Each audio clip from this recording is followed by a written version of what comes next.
कुओं में से पहला कुआं है जिन्हें हम इस वीडियो में बनाने वाले हैं। ओह, पानी पानी पानी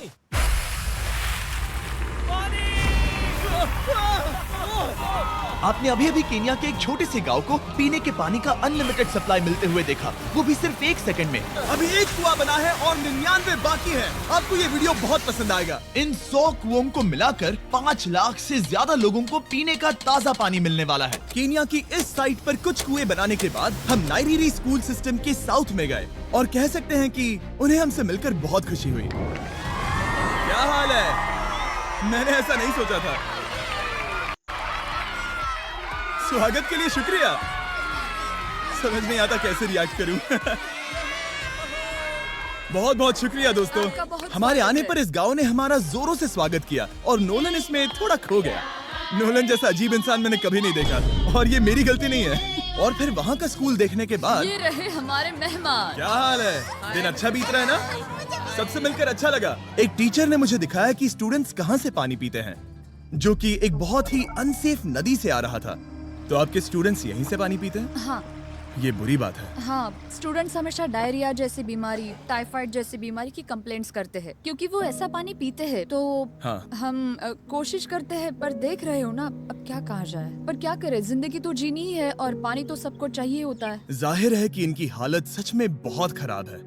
असुरक्षित पानी पीने से इन बच्चों की जिंदगी बहुत कम होती जा रही है, पर कम से कम इस गांव की मदद करने की हम पूरी कोशिश करने वाले हैं। क्या पता ये मुझे फिट आएगा या नहीं। मेरा सिर बड़ा है। देखते हैं पानी मिलता है या नहीं। ओह, ओह, बारिश हो रही है। क्या नजारा है। पानी जमीन से बाहर आने के बाद उसे ऐसे बैरल्स में इकट्ठा किया गया और बैरल्स को वाटर टावर्स पर लगाने के बाद आसपास के गांव के लोगों के पास सिर्फ पीने के लिए साफ पानी ही नहीं था, पर एक प्रेशराइज्ड वाटर सोर्स भी था, जिसका मतलब है कि लॉन्ड्री के लिए सुरक्षित पानी भी मिलेगा। और खींचो। मुझे बताओ ये नोलन की मॉम से कितना हैवी है? नोलन की मॉम से दुगना। ओह गॉड। मैं तुम्हें यहाँ से धकेल दूंगा। ठीक है, इसे अब यहाँ रख दो। हमने केनिया में और 20 कुएं बनाए और उसके बाद इसके जूते में भी कुआं डोंट है। वरी, मेरे दूसरे जूते में भी पानी है। मैं बताता हूँ कि हमने ये 29 कुएं कैसे बनाए। इस विशाल सी ड्रिल से जमीन में सैकड़ों फीट गहरा गड्ढा किया, वो भी पॉल्यूटेड सोर्सेज से होकर सीधे विशाल से पीने लायक पानी तक। उसके बाद हमने पाइप्स इंस्टॉल किए ताकि लोग पूरे अफ्रीका में इन हैंड पंप से पानी ले सके, और नाइरीरी में भी। इसे टेस्ट करके देखते हैं। पानी जैसा है। मुझे इस 5 गैलन ड्रम को भरने के लिए 5 मिनट लगे। इससे एक दिन में कितना पानी मिल सकता है? 3600 गैलन्स एक दिन में। ये न केवल स्कूल के 400 बच्चों को कवर करेगा, बल्कि स्कूल के आसपास के गांव वाले भी इसका अच्छे से इस्तेमाल कर सकते हैं। पानी के लिए शुक्रिया आपका। कोई बात नहीं। ये पंप नॉन स्टॉप 30 सालों तक चल सकता है। आपको लग रहा होगा कि इस तरह का बड़ा काम करने के लिए एक बड़े गवर्नमेंट की जरूरत पड़ेगी, पर ये सच नहीं है। ये प्रॉब्लम सुलझाना बिल्कुल मुमकिन है और ऐसी चीजें करने के लिए इंसानियत को आगे आना ही चाहिए। आपकी कामयाबी का राज क्या है? सच कहूँ तो ऐसा कुछ खोजो जो तुम्हें करना पसंद है, उसे लंबे समय तक करो और तुम्हें कामयाबी जरूर मिलेगी। मैं इससे बहुत करीब लाने वाला हूँ, देख रहे हो? मजेदार है ना? जरा ऊपर देखो, वो रिकॉर्ड कर रहा है। ठीक है, मैं इसे करीब लाने वाला हूँ। ठीक है। हाँ, तुम खुद को देख सकते हो। हम इस गांव के लिए भी कुआं बना पाए, इस गांव के लिए भी और इन दूसरे 12 गांवों के लिए भी। और जब हम ये पंप्स लगा रहे थे, तब हमने यहाँ के एक स्कूल को नए कंप्यूटर से अपग्रेड भी कर दिया। बच्चों को ये कैसा लगा? उन्हें शुक्रिया, सच उन्हें में ये बहुत पसंद पसंद आया। खुशी है कि सब ठीक से हो गया। हमने क्लासरूम्स में नया फर्नीचर भी लगाया, उसके साथ कुछ शेल्व्स नई बुक्स के साथ, और सभी स्टूडेंट्स को एक फुटबॉल भी दिया। Thank you mister beast, thank you. यहाँ तक कि सभी क्लासरूम्स में नए व्हाइट बोर्ड्स और प्रोजेक्टर्स भी लगाए। आप सबको ये प्रोजेक्टर पसंद आया? हम चौक का इस्तेमाल कर रहे थे जिससे बहुत डस्ट होता था, लेकिन आज सब कुछ साफ है। हमें इस बात की खुशी है। कोई बात नहीं, इतना तो कर ही सकते हैं। पर जब हम 45वें कुएं की साइट पर गए, तब एहसास हुआ कि वहाँ का हाल और भी बुरा है। जब भी उन्हें पानी की जरूरत पड़ती थी, तब उन्हें जंगल से 1 मील खतरनाक रास्ता तय करके जाना पड़ता था, जो एक विशाल सी पहाड़ी से जाता है। मैं जल्दी उठता हूँ, लगभग सुबह 4 बजे, ताकि मैं स्कूल के लिए पानी ला सकूँ। यहाँ से पानी निकालना सेफ नहीं है। ये जगह बहुत स्लिपरी है, जिससे किसी को चोट लग सकती है। हमने उनके कुएं पर काम करना शुरू किया, तब उन्होंने मुझे दिखाया कि वो पानी कहाँ से निकालते थे। आपको दिन में ऐसे कितने चक्कर लगाने पड़ते हैं? 2 बार। दिन में 2 बार? ओह वाह, तो एक आम स्टूडेंट ऐसा ही कुछ ले जाता है? हाँ। ओह God.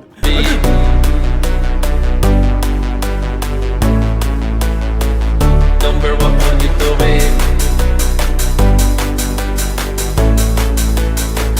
I am Mr. Bean.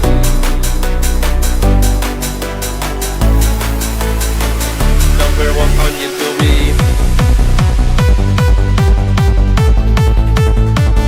I am Mr. Bean.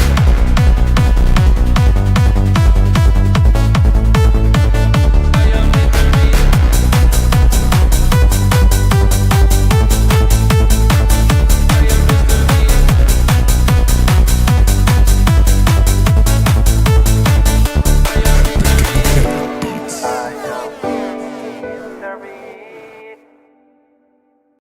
Students ऐसा रोज करते हैं तो ये कितना मुश्किल होगा? बहुत मुश्किल हो सकता है। ओह गॉड, ये ढलान तो बहुत बड़ी है। अरे यार, ये ढलान तो रुकने का नाम ही नहीं ले रही। हर रोज मैं सच में दंग रह गया कि ये चढ़ाई कितनी मुश्किल थी। ये सब इतना कुछ करते हैं ताकि वो यहाँ तक पहुँच सके जहाँ इन्हें साफ पीने का पानी मिल सके। आमतौर पर आप पानी यहीं से लेते हो? हाँ। और पानी भरने के बाद ये जग्स लगभग 18 किलो तक हो जाते हैं, जो इन बच्चों के लिए पहाड़ियों से ले जाने के लिए बहुत मुश्किल है। लेडीज आराम से ये 2 उठा सकती ओह, हैं। तो मैं अभी जरूर ले जा पाऊंगा।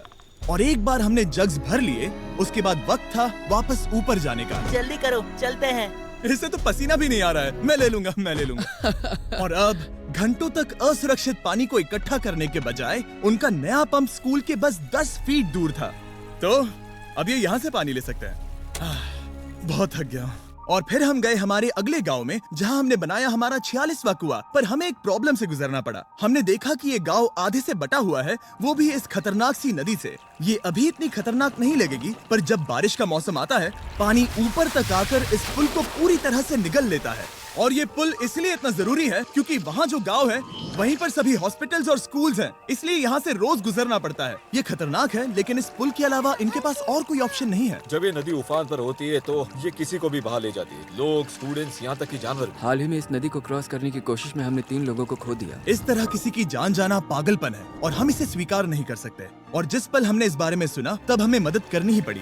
तो पंप तक जाने वाले पुल को जब हमने ठीक करना शुरू किया, तब हमने केन्या से 2000 मील दूर जिम्बाब्वे देश का भी सफर तय किया।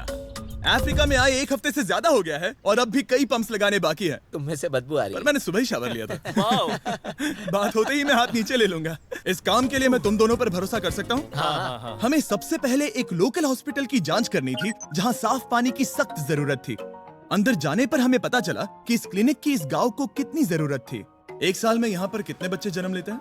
1 महीने में करीब 50। इसका मतलब 1 साल में पूरे 600। वाह! पर दुख की बात यह है कि इन प्रेग्नेंट महिलाओं को सिर्फ पानी लाने के लिए 1 मील तक जाना पड़ता है और इन भारी बकेट्स को लेकर वापस आना पड़ता है। पर अच्छी खबर ये है कि हमने इनकी पैसों से मदद की यहाँ पर एक मॉडर्न पंप लगाने के लिए। और अब बस देरी थी इसे शुरू करने की। ठीक है नोलन, क्या तुम तैयार हो? मैं तैयार हूँ। ओवर। मुझे एक ड्रामेटिक जूम इन दो। नोलन, मैंने बटन दबा दिया है, ये काम कर रहा है? पानी आ रहा है। आप जाकर चेक करना चाहेंगे? हाँ। वहाँ पर? हाँ, चलो चलिए, चलते हैं। लोगों को पानी मिलता देख मुझे आखिर बहुत अच्छा खुशी हो पानी रही मिल ही है। गया। ये सच में कमाल की बात है। हमारा नोलन एक प्रोफेशनल डांसर है। हाँ। यकीन नहीं हो रहा, मैं डांस कर रहा हूँ। वो कर क्या रहा है? ओह गॉड, सॉरी, मैं नहीं चाहता कि आप इसे और देखें। साफ पानी मिले ये पक्का करने के अलावा इस गांव में बहुत से स्टूडेंट्स को ट्रांसपोर्टेशन की भी दिक्कत थी, तो हमने इन सबको नई साइकिल्स देने का फैसला किया। बच्चे बहुत ज्यादा हैं, पर हमने साइकिल्स भी उतनी ही खरीदी हैं।